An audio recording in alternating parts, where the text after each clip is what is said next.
जिंदाबाद, भारतीय जनता पार्टी जिंदाबाद, भारत माता की जय, भारत माता की जय।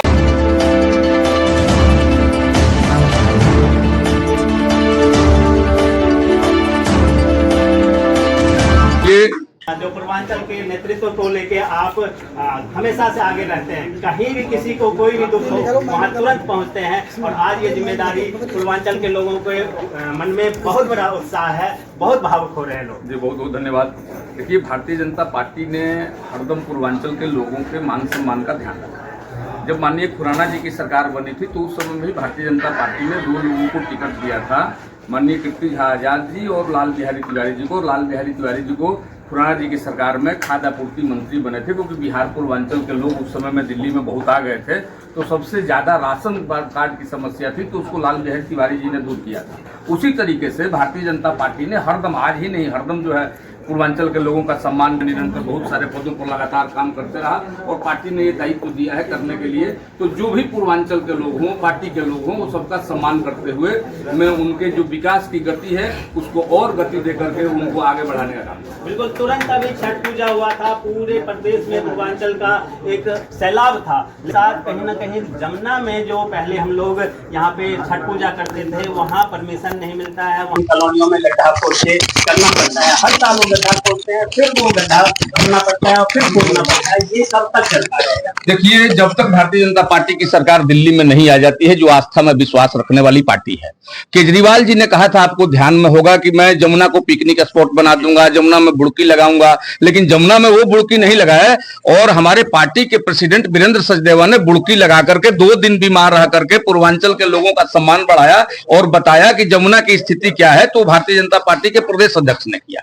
तो केजरीवाल जी एक बार बुड़की लगा करके दिखा दे तो पता चलेगा कि जमुना की स्थिति क्या है। और जमुना की स्थिति, भारतीय जनता पार्टी जब दिल्ली की सरकार में आएगी तो जमुना को भी स्वच्छ करेंगे, दिल्ली को भी स्वच्छ करेंगे, दिल्ली को सुंदर बनाएंगे, दिल्ली को भव्य बनाएंगे और दिल्ली को शिक्षित बनाएंगे। तो बिल्कुल, अभी जो 2-3 महीना बचा हुआ है इलेक्शन का, तो इलेक्शन के बाद आपको उम्मीद है कि इस बार बीजेपी की सरकार बनेगी? जी निश्चित रूप से भारतीय जनता पार्टी इस बार सरकार बनाएगी और दिल्ली को दिल्ली बनाएंगे हम। दिल्ली को पेरिस बनाने का सपना केजरीवाल जी दिखाते हैं। अभी जो पूर्वांचल नेतृत्व, जमीनी नेतृत्व का जो अभी पार्टी आपके सम्मान दे रही है, तो देती ही आई है।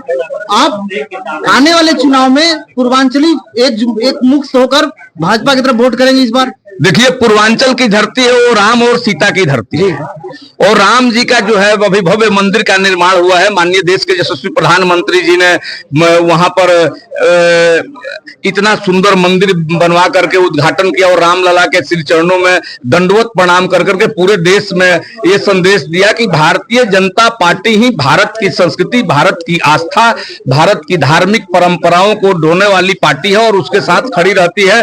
बहुत सारे लोग तो टीका भी जब सरकार हमारी नहीं थी तो नहीं लगाते थे कि हमें कोई डर से सांप्रदायिक नहीं कह दे, तो दिनेश प्रताप सिंह और भारतीय जनता पार्टी इसकी परवाह नहीं करती है, जिसको जो कहना है करे।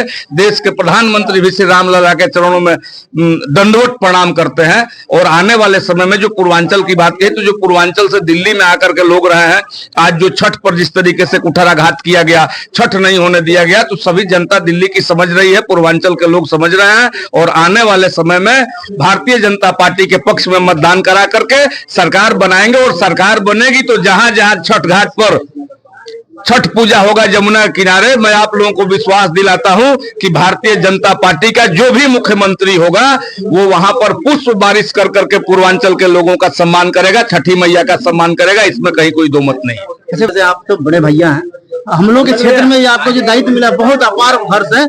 लोग इतना गदगद हैं कि ये पूर्वांचल में हमारे भैया दिनेश में अपने गांव समाज के लिए भी एक शब्द बोल दीजिए। देखिए, हम गांव समाज का, मैं तो गांव से निकल करके आया हूं, मैं किसान परिवार का लड़का हूं और किसान परिवार को लड़का में भारतीय जनता पार्टी में ही होता है। जो हमारे गांव के लोग, हमारे जो जिला के लोग, जो हमारे प्रदेश के लोग हैं, उनके लिए मेरा संदेश है कि ये भारतीय जनता पार्टी में ही संभव है कि सिवान के एक गांव से निकल करके भारतीय जनता पार्टी में काम करते हुए भारतीय जनता पार्टी ने इस स्थान पर पहुंचाया। यहाँ पर किसी का बाप कौन है, किसी का माँ कौन है, ये नहीं पूछा जाता है, सिर्फ कार्यकर्ता का भाव देखा जाता है, वो भारतीय जनता पार्टी में होता है। मैं थोड़ा सा आपसे जानना चाहूंगा कि आप एलडीएमसी के मेंबर बन गए अब मेरे को ऐसा लगता है जो मैंने आपसे एक बार शब्द कहे थे वो अब दिन आ गए। क्योंकि विधानसभा के चुनाव अब नजदीक है और मेरा मन कहता है डेफिनेटली आप इस बार इस कदम की ओर आगे बढ़ेंगे। भारतीय जनता पार्टी में ये पार्टी का शीर्ष नेतृत्व तय करना है और मैं भारतीय जनता पार्टी का सिपाही हूं। पार्टी के कहने पर दरी बिछाने से लेकर के पार्टी ने कहा कि भाई भाषण दो तो भाषण देना है। पार्टी कहेगी कि एनडीएमसी में जाकर के काम करो तो एनडीएमसी में काम करूंगा। पार्टी कहेगी कि अभी एनडीएमसी को छोड़ करके आओ संगठन का काम देखो, इस दायित्व को देखो, तो मैं 1 मिनट भी नहीं लगेगा ये सोच करके कि मैं एनडीएमसी में काम कर रहा हूं। हमारे लिए सबसे बड़ी हमारी पार्टी है और पार्टी के हमारे जो शीर्ष नेतृत्व है वो है। इसलिए भारतीय जनता पार्टी में कौन क्या बनेगा ये शीर्ष नेतृत्व तय करता है। ये जो संगठन तय करता है वो अच्छा तय करता है और जो संगठन तय करेगा मैं वही काम तय करूंगा। दिनेश प्रताप सिंह कुछ नहीं है, जो भी है वो भारतीय जनता पार्टी है। एक शब्द आता है कि कहते हैं कि मैं तो कुत्ताराम का मोतिया मेरा नाम, हमारा अपना बोल करके कुछ नहीं है, जो है वो भारतीय जनता। ये देखिए, ये हमारे भारतीय जनता पार्टी के महान कार्यकर्ता जिन्होंने पदों को कोई वैल्यू नहीं देते, वो समाज की सेवा के लिए, संगठन की सेवा के लिए, देश की सेवा के लिए हर समय तत्पर रहते हैं। देखिए आपने जवाब सुना, उन्होंने क्या कहा। जब मेरी इच्छा थी कि इनको मैं इस तरह से देखना चाहता हूं तो उन्होंने जवाब दिया इतना सुंदर कि यस, जो भारतीय जनता पार्टी संगठन मुझे जो दायित्व देगा उसको मैं पूरा करके दिखाऊंगा। बहुत बहुत धन्यवाद। और आप कुछ कह रहे थे? बहुत बहुत धन्यवाद। और अभी जो चुनाव आने वाला है तो हमारे दिल्ली के सभी कार्यकर्ता जो भी हमारे साथी हैं, बंधु हैं, बांधव हैं, हमारे पूर्वांचल के भाई बहन हैं, हमारे गांव के लोग हैं, हमारे जिला के लोग हैं, जो भी बिहार से आकर के खेतिहर परिवार से यहाँ काम में लगे हैं, उन लोगों से मेरा यही निवेदन है कि छठी मैया की सौगंध जो जमुना में आज हम छठ नहीं कर पा रहे हैं, आप दिल्ली में भारतीय जनता पार्टी की सरकार बनाइए। सभी छठ घाटों पर मैं भारतीय जनता पार्टी की ओर से कहता हूं, जो भी हमारा नेता होगा, जो मुख्यमंत्री होगा, जिस तरीके से उत्तर प्रदेश के ऊपर पुष्प वर्षा की जाती है तो सभी छठ घाटों पर पुष्प वर्षा की जाएगी और जमुना की सफाई करा करके जो पूर्वांचल के लोग छठ कर छठी मैया का सम्मान कर करके सभी जगह। आज हम लोग एनडीएमसी दफ्तर में हमारे दिनेश प्रताप सिंह जी को भाजपा नेतृत्व ने एनडीएमसी में दायित्व दिया है मेंबरशिप का, और ये बहुत ही जुझारी और संघर्ष शुरू से हम लोग इनके साथ बचपन से रहे हैं। ये एक एक कार्य पूर्वांचल वासियों के ये दुख सुख में हर समय खड़े रहते हैं। इन्होंने बहुत संघर्ष किया है और आगे भी ये पूर्वांचल समाज के लिए पूरे 24 घंटा ये खड़े रहते हैं। चाहे इनको 12 बजे रात में, 1 बजे रात में, 2 बजे रात में किसी भी प्रकार की सहायता अगर मांगते हैं, भैया हमारे तैयार होते हैं। और हम लोग यही कामना करते हैं इनके उज्जवल भविष्य के लिए। हमारी दिल्ली एनसीआर हलचल की टीम से इनको बहुत बहुत धन्यवाद और बधाई देते हैं।